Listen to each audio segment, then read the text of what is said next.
push himself hard to get what he wants. Sadio hat riesige Sachen auf sich genommen, heute hier zu sein.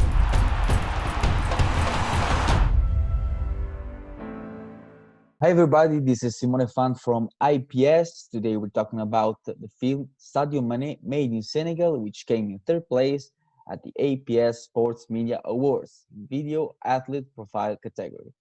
Just give you a brief description of this amazing work. Made in Senegal is a journey of the football player Sadio Mane, who from the rural life in a small Bamballi village in the far south of Senegal, became one of the best football players in the world. The film reveals his thoughts, feeling, and worldview with the intensity and intimacy of a diary. Jermain, you've been a pro basketball player, so you know perfectly that the sport is made by wins, defeat, happiness, and pain. Why Mane's story needed to be told?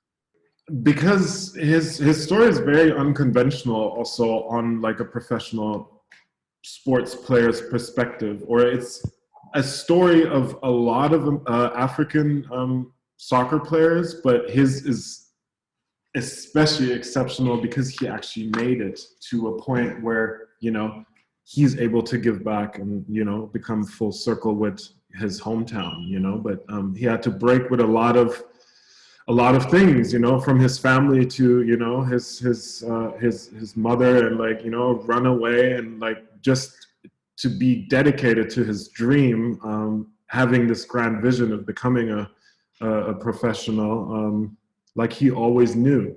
And I think that is something that is very special, and it's a beacon of light for a lot of African players that are still chasing the dream of becoming a professional player. And I don't know, I just remember certain situations when we were in Senegal and the national team was practicing, and then all of a sudden there was a young kid that broke through like the security barriers, you know, and stood in the around the pitch, and Sadio was walking up to him, and you know, he's a god over there, you know, he's not like a star, he is a god, and like people are worshiping him. And this guy that broke the barriers, you know, he started crying and like, you know, had his passport in his hand and showed it to Sadio, and he said like his biggest dream is to become a professional player. And you know, the way Sadio received him also wasn't like, you know, I'm a star and like go away. Like he hugged him and like, you know, he listened to him, and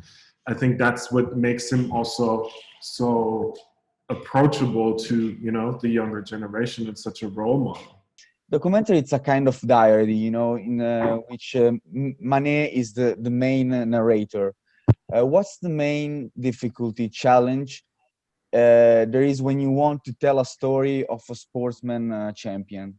Shooting him in his hometown where he's followed by a crowd of fans is also very challenging. And like Jermain said, it's like, how do you get close to him when you've got, you know, this thousands kind of like people.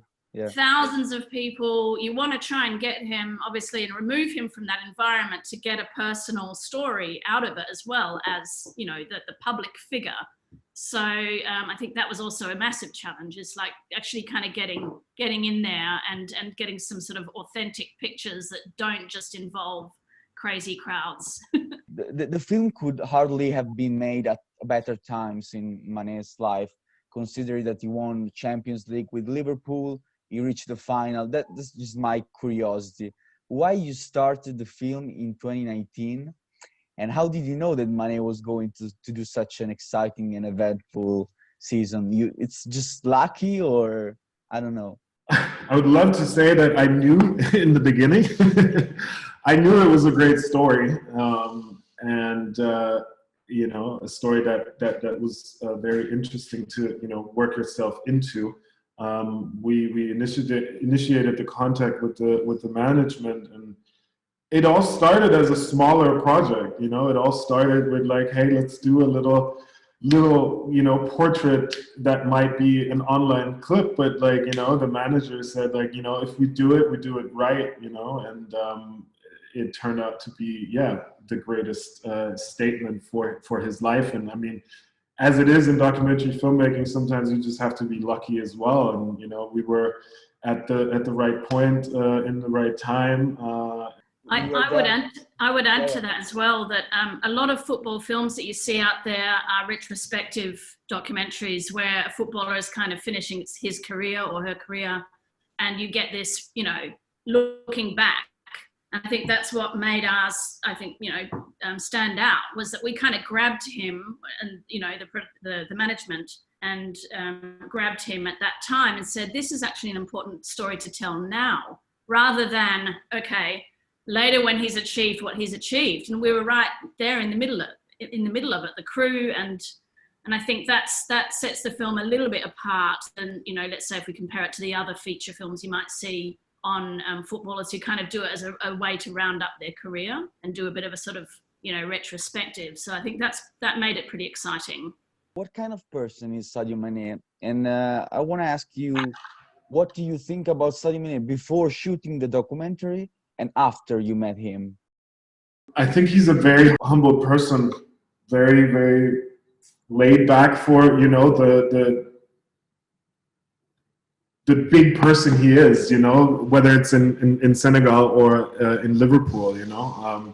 I was always thinking while we were shooting that he, you know, he has it all, but he also kind of lives in a glass cage, you know. He's in Liverpool, he can't just step outside, you know, but that's how it is with a lot of, like, you know, big celebrities, you know. You just have to learn how to deal with it. But like, he's just a normal guy that just loves what he's doing, you know, and I think that's very impressive that, you know, it doesn't distract him from anything. How can he handle this pressure that he can't step out, even in Liverpool?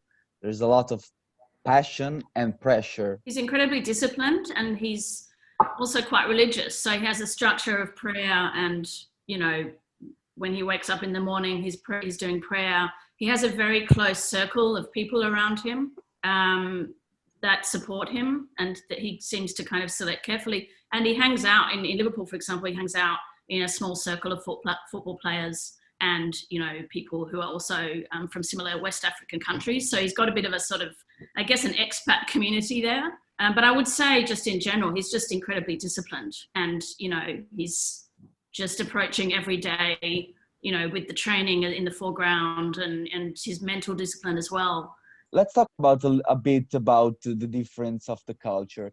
In the documentary, Mane says that we live as a community, people share everything. In Europe, people keep to themselves. Is that true? Is that what you found out as well?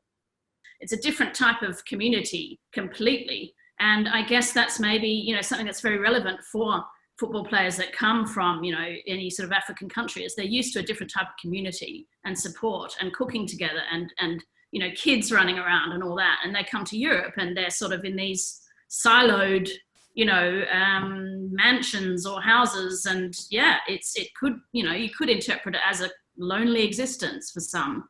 It's a bit of a culture shock. Yeah, for sure. I mean, in Senegal, and especially, there's also like a distinction between like Dakar and like going from the big city to Bamballi, to the village, you know, where everything is even more family orientated. And in Dakar, like when he moved as a little kid, when he went to Dakar for the first time, it was like, oh my God, I'm going to the big city, you know. And it's just like he said in the movie, like it felt to him like Paris, you know, like the people were dressed nicely and like there's bubbling city life. And just hearing these things is one thing, but like being actually there, and that really makes you understand what he meant, you know, because in the beginning, like I was having conversations with him in Liverpool about Bamballi, and he was talking about it. And when I actually, you know, put my foot on the ground when I got out of the car in Bamballi, it was just like, now I know what you mean. And it's just like, you totally feel like the journey and like how hard it was for him.